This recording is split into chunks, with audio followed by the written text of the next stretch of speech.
الحرية. مشروع جيد حقيقة. وعي. تواصل.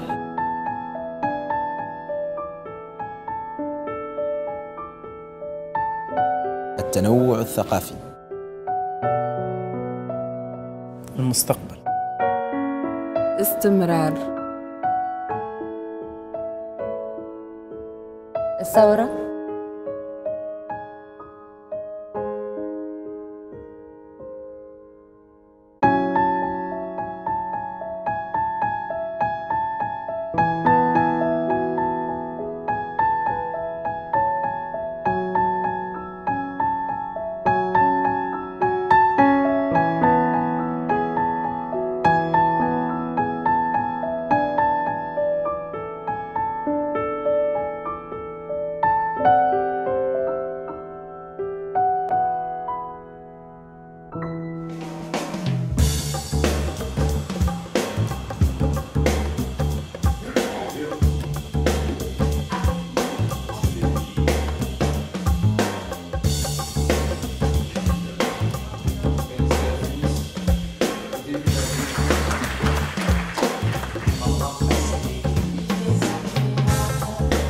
Mon projet est un projet de revue basé sur du photoreportage. L'idée, c'est de monter avec des jeunes de l'université des ateliers photo et journalisme afin de monter ensemble un site web de photoreportage et aussi un magazine bimensuel qui est aussi spécialisé sur des sujets culturels et sociaux à base de photos. Je dirige la première radio anglaise de Tripoli et j'ai créé le premier programme radio anglophone en Libye.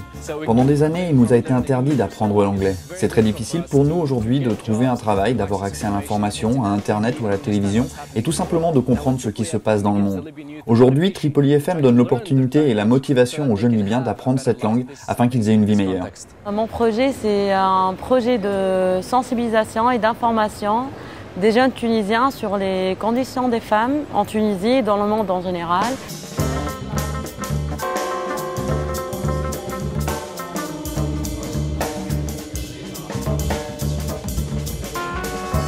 Le but de Saphir Lab, c'est donc de se faire rencontrer 46 porteurs de projets qui viennent de 5 pays différents, du Maroc, de la Tunisie, de l'Égypte, Jordanie et de Libye. On accueille ces 46 porteurs de projets pendant 15 jours à Paris. Une partie donc, des ateliers se déroule à l'université Paris-Dauphine. Ce sont des interventions qui leur donnent des outils sur le management de projet, par exemple. Alors d'autres ateliers qui sont un peu plus pratiques et qui m'aident plus à bien mener mon projet, qui sont par exemple des ateliers sur les nouveaux médias, des outils sur Internet pour faire des statistiques par exemple, pour améliorer son audience sur des réseaux sociaux comme Twitter, etc. Pour moi, le programme Saphir Lab est l'opportunité d'acquérir plus d'expérience et de connaissances sur ce qui se passe dans le monde de maintenant. Travailler avec des professionnels m'a aidé à perfectionner mon projet.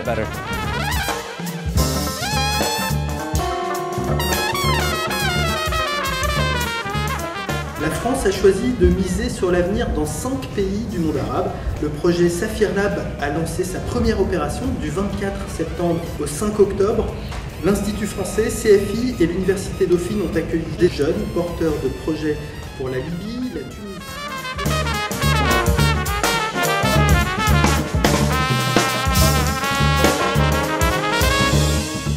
La magie de ce genre de projet, c'est effectivement de faire venir des gens en France, mais c'est aussi de faire venir autant de gens de pays différents et de les réunir. Et ça, c'est incroyable parce qu'ils l'ont tous dit d'ailleurs, une des choses les plus fortes, c'est la création d'une sorte de réseau de 50 personnes où les gens vont rester en contact, continuer à se raconter des histoires. Quand il y en a un qui va aller dans le pays de l'autre, il va lui dire, etc.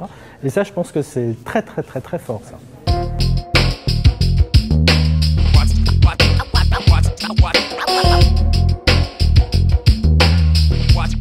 Durant cette semaine, on va aussi avoir quelques visites, notamment au journal Le Monde, chez Mediapart.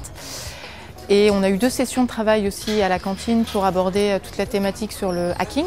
Le but, c'est évidemment de les mettre aussi en réseau avec des professionnels sur Paris et de continuer en fait après à faire vivre ce réseau au-delà de ces 15 jours de Saphir Lab, de continuer à échanger via les réseaux sociaux et de leur apporter le maximum de réponses en fait dans le management de leur projet.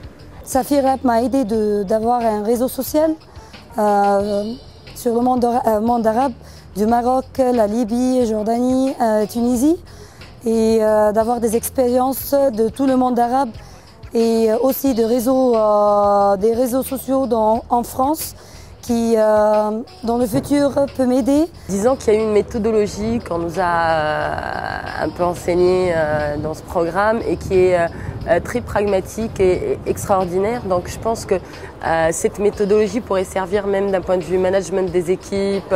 Donc je pense qu'on s'en sort grandi.